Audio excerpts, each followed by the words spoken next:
Good morning, students. In the last lecture of chemical kinetics, we completed our chapter number 6 that was depended on the metallurgy, right? अब हम बात करते हैं हमारे next chapter के बारे में जो कि है केमिकल काइनेटिक्स। ओके, ये चैप्टर आपके सिलेबस में बहुत ही ज़्यादा इम्पोर्टेंस कैरी करता है और यहाँ से काफ़ी सारी चीज़ें एग्ज़ाम में हो सकती है। इस चैप्टर को बहुत ही ध्यान से आपको पढ़ना है, ठीक है। चलो सबसे पहले बात करते हैं इंट्रोडक्शन के बारे में, क्या कहना चाहते हैं ये। Chemical kinetics helps us to understand how chemical reaction occur. अब केमिकल काइनेटिक्स करता क्या है, तो मोस्टली केमिकल काइनेटिक्स हमें रिएक्शन कैसे होता है और कितने टाइम में होता है उसके रिलेटेड इंफॉर्मेशन देता है। Okay, chemistry bye it's very nature is concern with change. Chemistry जो है वो चेंज से रिलेटेड सब्जेक्ट है, right. Substance with well defined properties are converted by chemical reactions into another substance with different property।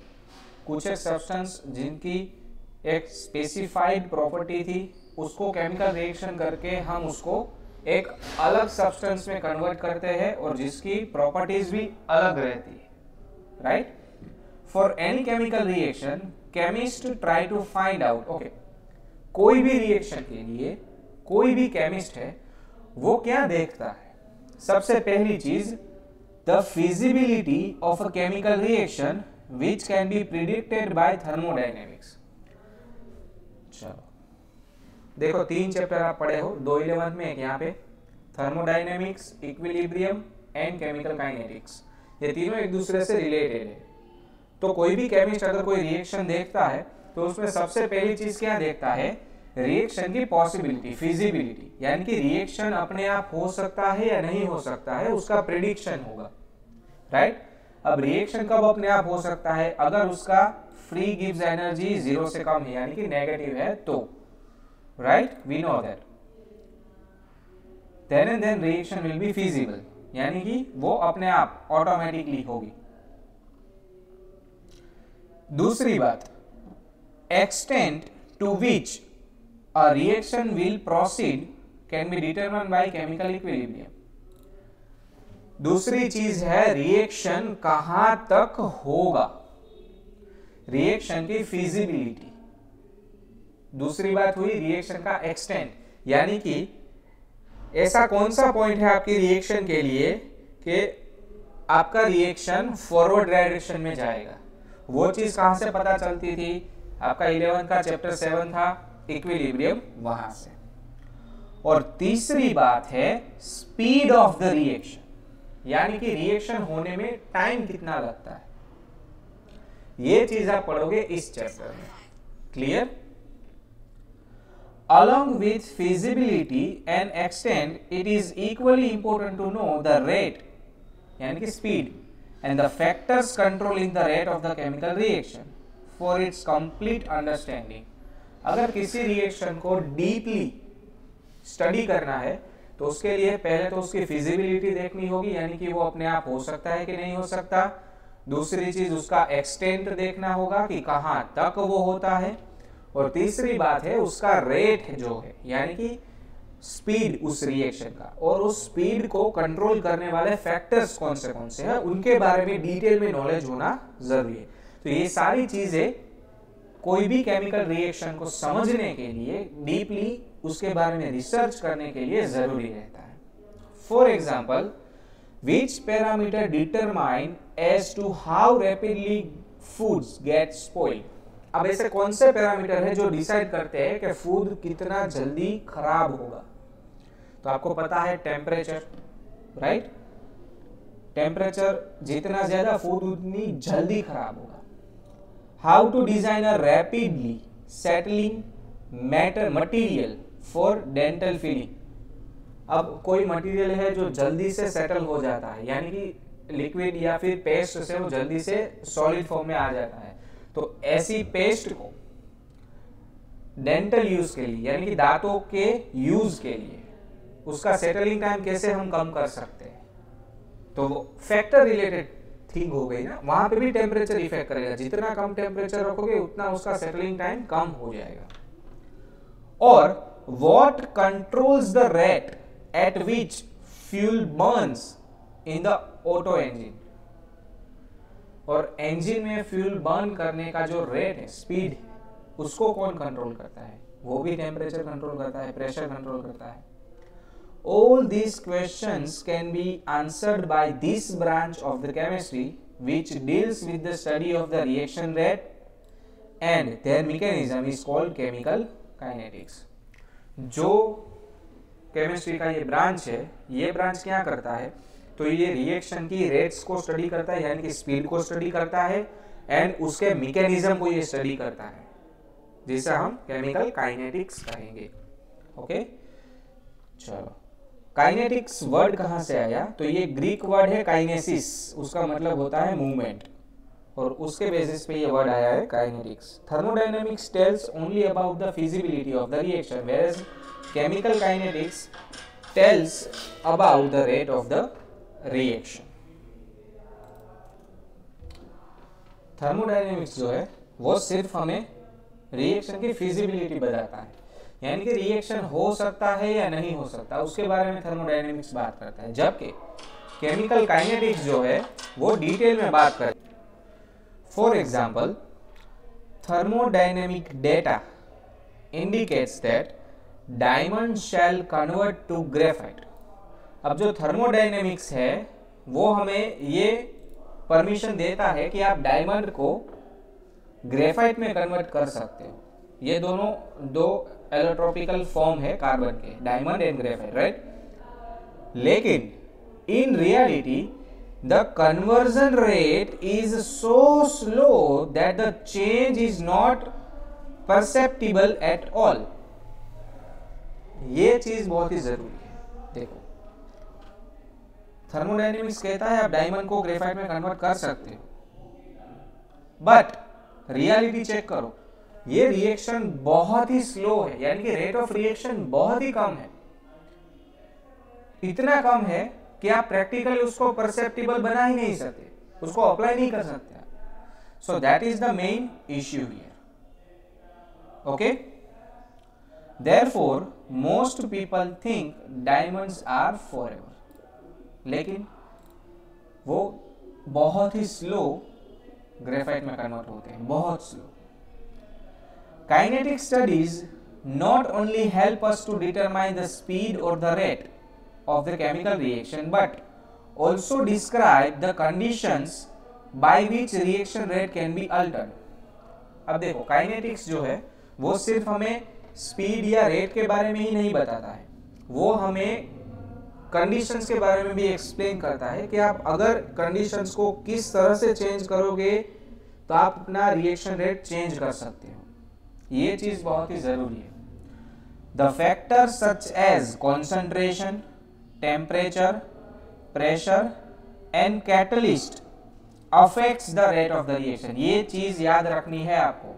4 factor है जो आपके reaction rate को effect करते हैं। उसमें से सबसे पहला है कॉन्सेंट्रेशन। कॉन्सेंट्रेशन बढ़ाओगे रेट ऑफ रिएक्शन बढ़ेगा, कॉन्सेंट्रेशन कम करोगे रेट ऑफ रिएक्शन कम होगा। टेम्परेचर, टेम्परेचर का भी इफेक्ट रहता है रेट ऑफ रिएक्शन पे। तीसरा है प्रेशर, प्रेशर का भी इफेक्ट रहेगा। और चौथा है कैटलिस्ट। एट मैक्रोस्कोपिक लेवल, यानी कि एट अ बिगर स्केल, छोटे स्केल की बात नहीं हो रही, बिगर स्केल की बात हो रही है। We are interested in amount reacted और फॉर्म्ड। हम किस चीज में इंटरेस्टेड है, तो कितना रिएक्शन हुआ, यानी कि अमाउंट कितना यूज हुआ है या फिर प्रोडक्ट कितना बना है। The rate of that consumption, यानी कि कितनी स्पीड से रिएक्टेंट कम हुआ है या फिर कितनी स्पीड से प्रोडक्ट बना है। ये दो चीजों में हम इंटरेस्ट रखते हैं। और मॉलिक्यूलर लेवल पे, at molecular level the reaction mechanism involving the orientation and the energy of the molecules undergoing collisions are discussed। तो काइनेटिक में हम टोटल 4 चीजें मेन डिस्कस करेंगे, ठीक है। मैक्रोस्कोपिक लेवल पे हम क्या डिस्कस करेंगे कि भाई रिएक्टेंट कितना कम हुआ, प्रोडक्ट कितना बना, और उसका रिएक्शन रेट यानी कि प्रोडक्ट बनने का रेट एंड रिएजेंट यूज होने का रेट क्या है। उसके बाद मॉलिक्यूलर लेवल पे यानी कि माइक्रो लेवल पे हम क्या चीजें देखेंगे, तो ओरिएंटेशन जहां पे इन्वॉल्व होगा, स्पेशियल अरेंजमेंट मॉलिक्यूल की, उसके हिसाब से उसके मैकेनिक्स पढ़ेंगे हम। और दूसरा हम पढ़ेंगे कि जब दो मॉलिक्यूल्स एक दूसरे से कोलाइड होते हैं तब उसमें एनर्जी चेंज क्या होता है। Okay, in this unit we shall be dealing with average and instantaneous rate of reaction and the factors affecting reaction rate. Some elementary ideas about the collision theory will be also included in this chapter, but fortunately आपके course cutting के साथ collision theory भी निकाल दिया है। However, in order to understand all this, let us first learn about the reaction rate. ये सारी चीजें डिस्कस करने से पहले हमारा जो फंडामेंटल टर्म है, हम पहले उस टर्म के बारे में बात करेंगे, रेट ऑफ केमिकल रिएक्शन। ये सबसे जरूरी है। हमारा सबसे पहला फंडामेंटल टर्म है rate of the reaction, reaction का स्पीड। ओके, देखो चलो, some reactions such as ionic reactions occurs very fast. कुछ एक रिएक्शंस होते हैं जैसे कि आयोनिक रिएक्शन है, बहुत ही स्पीड में होते हैं, जैसे कि precipitation of silver chloride occurs instantaneously by mixing aqueous solution of silver nitrate and sodium chloride. जब आप सोडियम क्लोराइड यानी कि NaCl और सिल्वर नाइट्रेट जो है यानी कि AgNO3, जब आप इन दोनों के सॉल्यूशन को एक दूसरे में मिक्स करते हो, इंस्टेंट आपको रिएक्शन देखने को मिलता है और वहां पे आपको इंस्टेंटली AgCl के व्हाइट प्रेसिपिटेशन दिखते हैं। समझ में आया? तो ये इंस्टेंट रिएक्शन हुआ, बहुत ही जल्दी होता है, ये आयोनिक रिएक्शन है, that's why. Okay, on the other hand, some reactions are very slow. For example, rusting of iron in the presence of air or moisture. Rusting देखो, ऐसा नहीं होता कि आपने एयर या फिर मॉइस्चर लगाया वहां पे और इंस्टेंटली आयरन रस्ट हो गया। टाइम लेता है ये, 6 महीने में आपको थोड़ा सा रस्ट वहां पे दिखेगा। It is a very slow reaction. Also there are reaction like inversion of cane sugar and hydrolysis of starch which proceeds with moderated speed. Okay, inversion of cane sugar. cane sugar क्या करता है? Sucrose, C12H22O11, right? और उसको inversion करना यानी कि उसको glucose और फ्रुक्टोज में कन्वर्ट करना, या फिर स्टार्च का हाइड्रोलिसिस करके मोनोसैकेराइड्स बनाना। ये चीज जो है, ये रिएक्शंस जो है वो एक मॉडरेट स्पीड पे होती है, ना तो बहुत जल्दी हो जाती है ना तो बहुत धीरे होती है। आप उसको कैटेगराइज कर सकते हो 3 चीजों में, बहुत ही स्लो, बहुत ही फास्ट और मॉडरेट स्पीड वाले। तो हम मोस्टली मॉडरेट स्पीड वाले रिएक्शंस की ही बात करेंगे। Okay, can you think of more example of each category? Yes, काफी सारे एग्जांपल है, जैसे कि एसिड बेस का टाइट्रेशन रिएक्शन वेरी फास्ट होता है, फिर डायमंड का ग्रेफाइट में कन्वर्जन बहुत ही स्लो रिएक्शन। फिर मॉडरेट स्पीड पे अगर बात करोगे तो आप मॉडरेट स्पीड वाला कोई रिएक्शन सोचो, तो आपको सभी के ऐसे एग्जांपल सोचने हैं, बताने नहीं है, लिखने नहीं है, ठीक है? आएंगे काफी सारे यहाँ पे। You must be knowing that speed of automobile is expressed in the term of change in position और distance covered by motorcycle in a certain time of period. आपके लिए स्पीड का फॉर्मूला क्या है? आपके लिए स्पीड का फॉर्मूला क्या है? स्पीड और you can say velocity will be equal to distance travel, जिसको मैं L लिखता हूं, और चलो x बता देते हैं, distance travel by time. Right, यानी कि यूनिट क्या बनेगा, मीटर सेकंड इनवर्स। ये आपके स्पीड का रिएक्शन हुआ।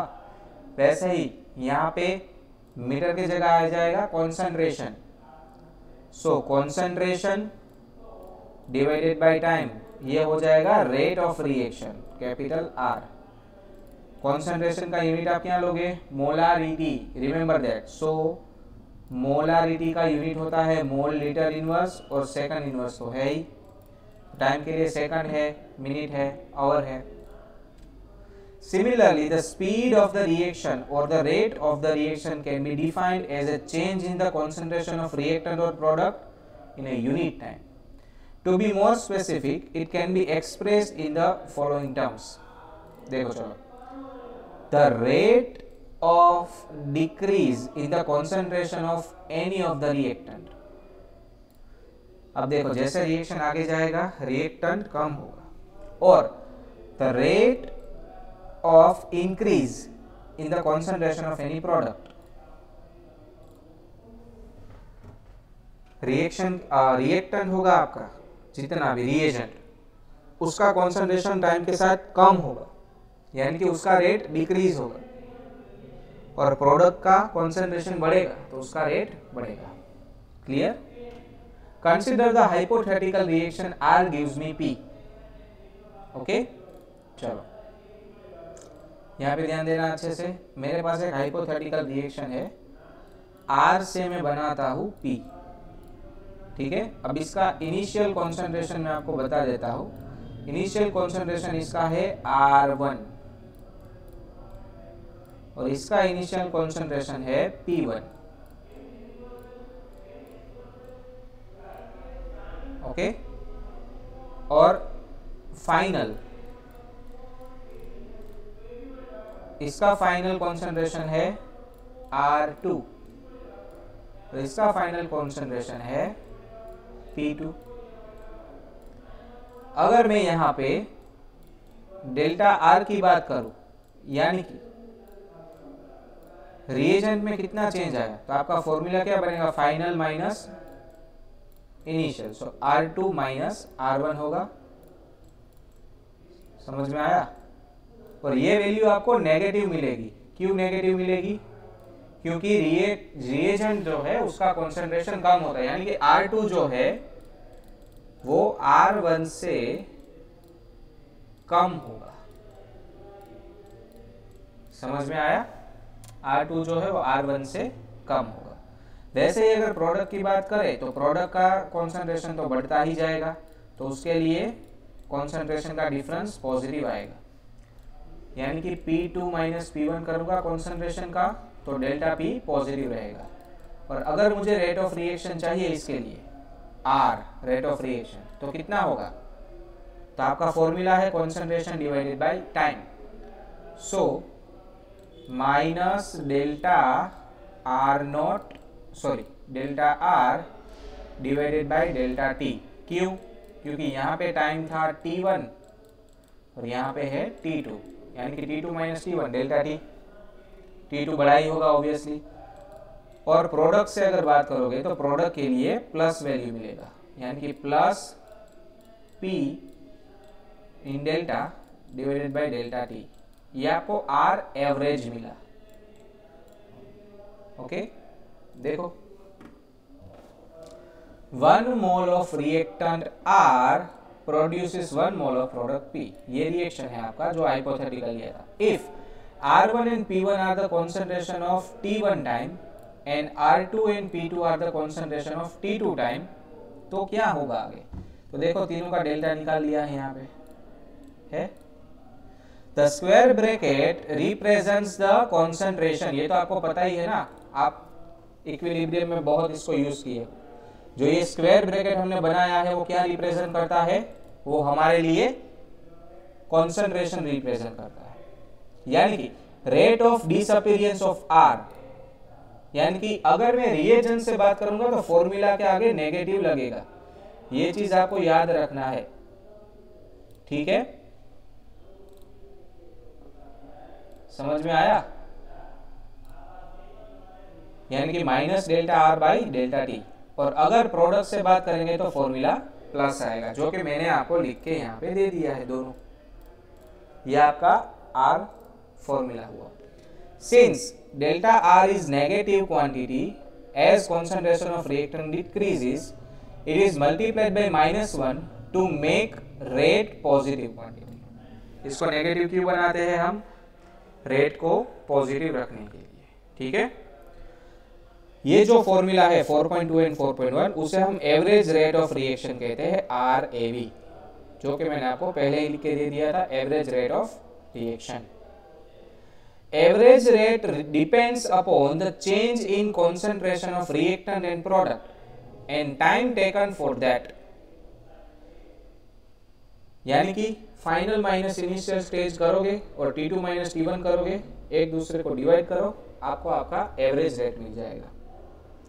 यहाँ पे देखो, आपको ये जो ग्राफ दिया है वो दिया है रिएक्टेंट के बेस पे, समझ में आया? रिएक्टेंट के बेस पे ग्राफ दिया है, देखो। At a zero time R0 was initial concentration, जैसे जैसे टाइम बढ़ता जाएगा R का कॉन्सेंट्रेशन कम होता जाएगा, कम होता जाएगा, कम होता जाएगा। समझ में आया? ये कर्व किस लिए है? R का कॉन्सेंट्रेशन कम होता जाता है, दैट्स व्हाई। चलो, अब ये T टाइम है, इसकी बात अभी नहीं करेंगे हम, अभी T1 एंड T2 की बात करते हैं। जब T1 टाइम था तब कॉन्सेंट्रेशन था R1, और जब T2 टाइम था तब कॉन्सेंट्रेशन था R2। यानी कि इन दोनों के बीच का डिफरेंस -R रहेगा और इन दोनों के बीच का डिफरेंस डेल्टा T रहेगा। तो R एवरेज का फॉर्मूला आपको ये बना, जो आपको ऑलरेडी पता है, राइट। अब R इंस्टेंट का फॉर्मूला क्या बनेगा? अब R इंस्टेंट का फॉर्मूला देखो, जैसे कि मैंने T टाइम का इंस्टेंट मुझे रेट चाहिए, तो उस टाइम पे मैं यहाँ पे एक परपेंडिकुलर लूंगा, इस पॉइंट का परपेंडिकुलर, इस पॉइंट का परपेंडिकुलर निकाला मैंने। तो जब ये पॉइंट का जो कॉन्सेंट्रेशन होगा वो हो जाएगा -RD डिवाइड बाई dt, और वो मुझे इंस्टेंट रेट देगा। समझ में आया? इंस्टेंट रेट हम कहीं पे उतना ज्यादा यूज नहीं करेंगे। इंस्टेंट रेट का मतलब क्या है? सिंपल सी बात है, आपको यहां पे सिर्फ चेंज जो है वो डेल्टा से डी कर देना है, ये डेल्टा ही है। लेकिन अब देखो इंस्टेंट है, यानी कि बहुत ही छोटा चेंज कर दिया वहां पे, ठीक है। यानी कि यहाँ पे हमें डिफरेंशिएट वैल्यू निकालनी होगी dr की with respect to dt। dt के कंपैरिजन में हमें यहाँ पे dr की डिफरेंशिएट वैल्यू निकालनी होगी, ओके। अब हम बात करते हैं प्रोडक्ट के कंपैरिजन में। चलो, प्रोडक्ट के कंपैरिजन में तो जीरो टाइम पे प्रोडक्ट जीरो रहता है, जैसे जैसे टाइम आगे जाएगा प्रोडक्ट बढ़ता जाएगा, बढ़ता जाएगा, बढ़ता जाएगा, और एक टाइम पे कांस्टेंट हो जाएगा, जहां पे इक्विलिब्रियम आ जाएगा। चलो, T1 टाइम पे कॉन्सेंट्रेशन है प्रोडक्ट की P1 और T2 टाइम पे कॉन्सेंट्रेशन है P2। अब दोनों टाइम का डिफरेंस लिखा लो dt, और दोनों रिएजेंट प्रोडक्ट का जो कॉन्सेंट्रेशन का डिफरेंस है dp। तो आपका फॉर्मूला क्या बनेगा? R average dp by dt, यानी कि P2 minus P1 divided by T2 minus T1। ये R एवरेज हुआ। इंस्टेंट चाहिए तो उस टाइम का आपने कर्व बॉल का परपेंडिकुलर बनाया, और उस परपेंडिकुलर के लिए आपने क्या किया? डिफरेंशिएट वैल्यू निकाल लिया, उसको dt से डिवाइड कर, यानी कि जो स्लोप का वैल्यू होगा उस टाइम पे, इस पॉइंट पे जो स्लोप का वैल्यू है वो आपका R इंस्टेंट हुआ। समझ में आया? सिंपल सी बात है। सपोज आपने 60 सेकंड लिया और 60 सेकंड पे जो कॉन्सेंट्रेशन होगा उसको 60 से डिवाइड कर दो, आपका R इंस्टेंट आ जाएगा उस पॉइंट का। तो ये हो गया आपका R एवरेज और R इंस्टेंट। अब हम बात करते हैं यूनिट के बारे में, और यूनिट तो मैंने ऑलरेडी आपको बताया ना। देखो, mole litre inverse second inverse, right. For equation first and second, it is clear that unit of the rate of the reaction will be concentration time inverse। concentration हम मोस्टली लेंगे mole litre inverse में, और time हमारा mostly seconds में होगा। That's why mole litre inverse second inverse will be the most used unit. उसके अलावा आप कभी कभी सेकंड के जगह आवर भी होगा। हाउएवर इन अ गैसियस रिएक्शन कॉन्सेंट्रेशन के जगह प्रेशर लगेगा, पार्शियल प्रेशर, राइट। तो तब फॉर्मूला हो जाएगा एटमॉस्फेयर सेकंड इनवर्स। कॉन्सेंट्रेशन है तो mole litre inverse second inverse, और अगर प्रेशर है तो बार सेकंड इनवर्स या फिर एटमॉस्फेयर सेकंड इनवर्स।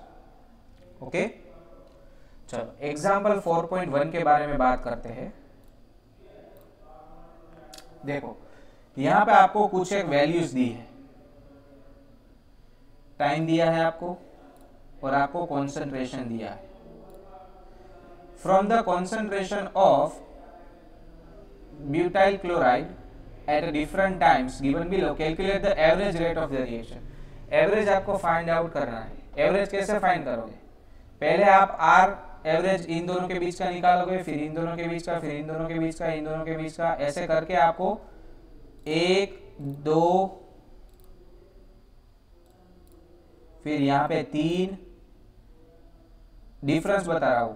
यहाँ पे 50 सेकंड का ये, 50 सेकंड का ये, 50 सेकंड का ये, वैसे ही 50 सेकंड का यहाँ पे, फिर वैसे ही 50 सेकंड का यहाँ पे डिफरेंस निकलेगा, ऐसा ही 50 सेकंड का यहाँ पे, फिर से यहाँ पे, और फिर से ऐसा ही 50 सेकंड का यहाँ पे डिफरेंस निकलेगा।